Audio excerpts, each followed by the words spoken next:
And here we go.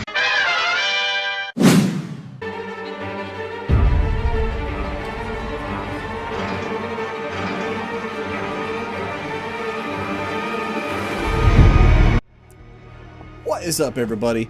My name is Mike from the Super Wheeler Bros, and I am back one more time to give you a review on The Walking Dead Season 7. This time, we're going to be talking about Episode 5 entitled Go-Getters.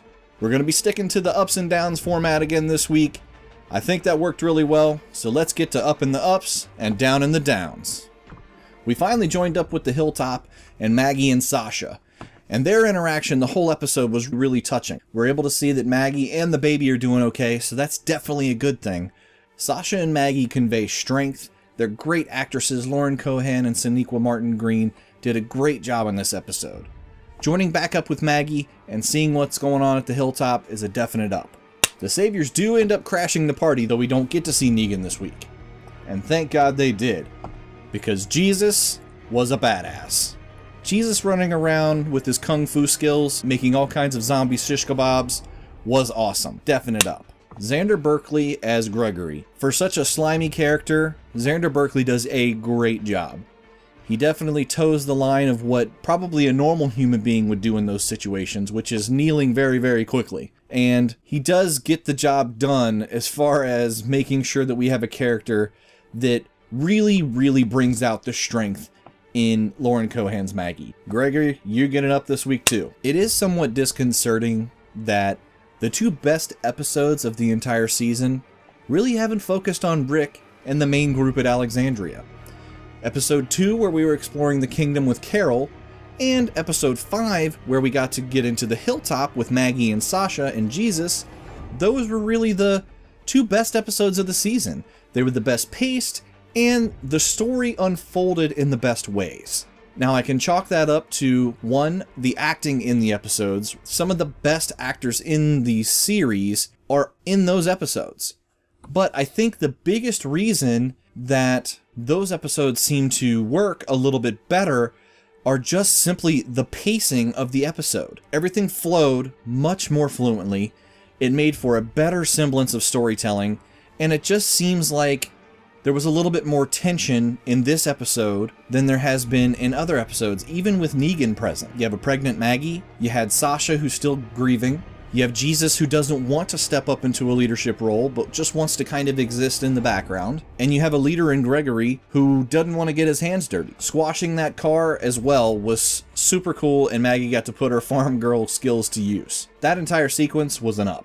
However, the fact that these two are our best episodes, and it's not even focused on Rick and Co., that's kind of a down, I'm afraid. We also get a really, really hopeful scene with Carl and Enid finding roller skates while they were trekking on their way to the Hilltop. We get a really redundant scene where Carl's trying to get Enid to stay in Alexandria, but once he finally decides to go take a joyride and go out and help Enid get to see Maggie at the Hilltop, we do get a really enjoyable scene between them. We get a nice moment of levity amongst all the heavy-handed stuff we've had this season, and that is an up. Carl and Enid did have their first kiss as well. This was kind of unexpected, but definitely, again, it gives a sense of levity. It gives a sense of hope that love can blossom. I mean, they are the only two teenagers in the apocalypse at this point, so you kind of figure they're going to get together. But, Carl, if you can find love with that hair, you give hope to the rest of us.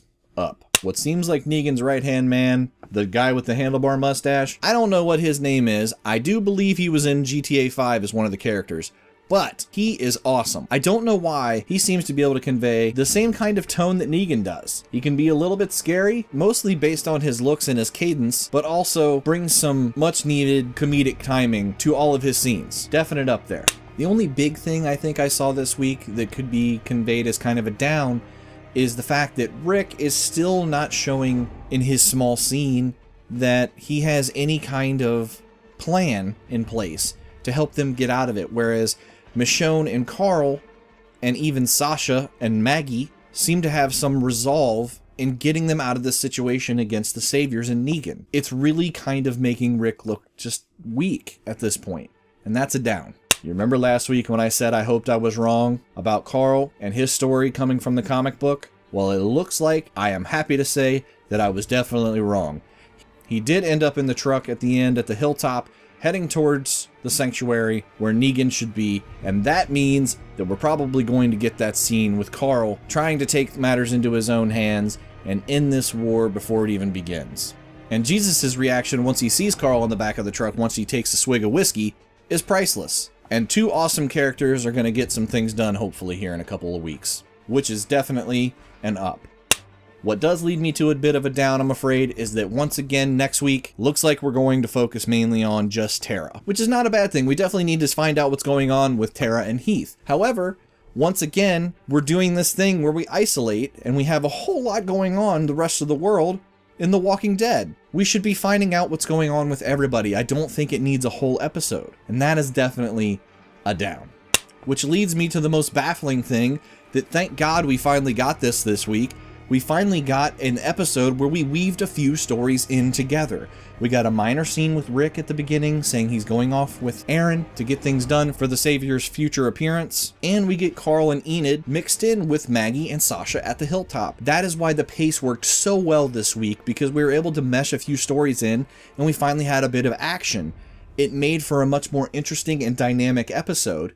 And it does just make me wonder, it boggles my mind that we don't incorporate this more frequently in their storytelling. It really does drive me absolutely bonkers that they don't incorporate this.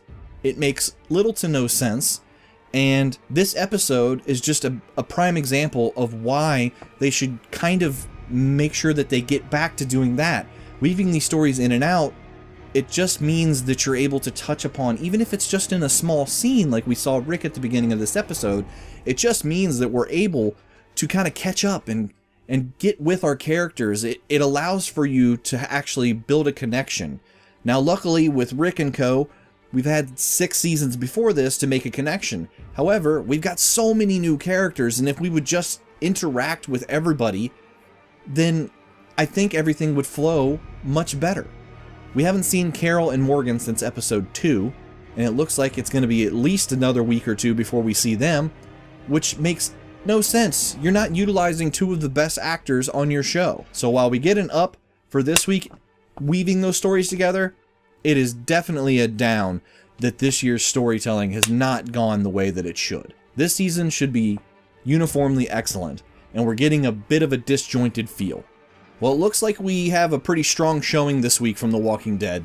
The ups definitely took the cake here, and the only downs really were kind of residuals from the whole season. This episode was definitely, for me, the best episode of the season so far.